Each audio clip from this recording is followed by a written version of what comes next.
Sindh high court ने सहाफ़ी Nasrallah Gadani कत्ल केस से मुतालिक समाअत पर केस के मुल्जिम MNA खालिद लोंड और उनके बेटों के नाम चालान में बरकरार रखने का हुक्म दे दिया है। मजीद जान लेते हैं डॉन न्यूज़ के नुमाइंदे शफी बलोच से। शफी, क्या तफसीलात हैं?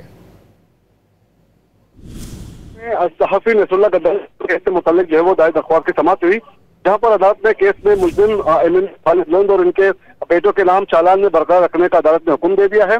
और सिंध हाईकोर्ट ने महाजर अदालत का जो दूसरा हुक्म मुअत्तल करते हुए पहला हुक्म बहाल कर दिया है।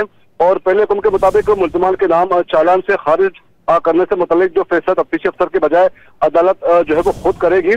और अदालत ने मुल्जिमान को मुकदमे का सामना करने की हिदायत कर दी है। और पुलिस ने मुल्जिमान का नाम चालान के दूसरे कॉलम में जो है वो दर्ज किया था। और मुकदमे पर असरअंदाज होने के लिए मुल्जिमान मुख्तलिफ हथकंडे इस्तेमाल किए जा रहे हैं। सलाउद्दीन जो दखलगुजर वकील है, सलाउद्दीन ने ये मौक़िफ़ इख्तियार किया और साथ में ये भी आपको बताया कि तफ्तीश की तब्दीली के साथ साथ जो है वो जजेस भी तब्दील होते रहे हैं।